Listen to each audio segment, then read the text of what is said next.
Rudenį augintinio kailis patiria daug didesnį krūvį nei šiltuoju metų laiku. Lauke drėgna, dažni lietus, o namuose šilta. Šie temperatūrų svyravimai skatina kailį sausėti, jis tampa šiurkštesnis, greičiau veliasi. Todėl šeimininkams svarbu rūpintis ne tik džiovinimu grįžus iš lauko, bet ir papildoma kasdienė priežiūra.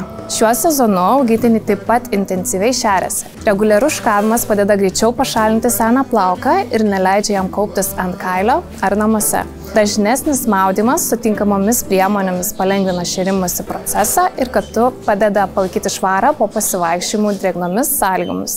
Didelis dėmesys rudenį turėtų būti skiriamas kosmetikai ir priežiūros priemonėms.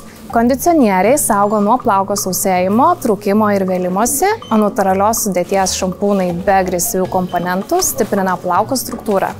Tokiu būdu purvas ir dulkės lengviau pasišalina, nesikabina prie pažeisto plauko, o kailis ilgiau išlieka švarus. Galiausiai, higiena taip pat tampa itin svarbi. Reikėtų reguliariai patrumpinti tarpupirščiuose augantį kailį ir nagus, kad drėgmė nesikauptų ir nesusidarytų nešvarumai. Rudenį labai pravartu naudoti ir lietpalčius. Jie apsaugo nuo drėgmės, o tai itin svarbu, nes užsistovėjusi drėgmė kailyje yra puiki terpė grybelinėms infekcijoms. Rudens sezonu kailio priežiūros žingsnių reikia daugiau nei vasarą. Tai ne tik estetikos, bet ir augintinio sveikatos klausimas.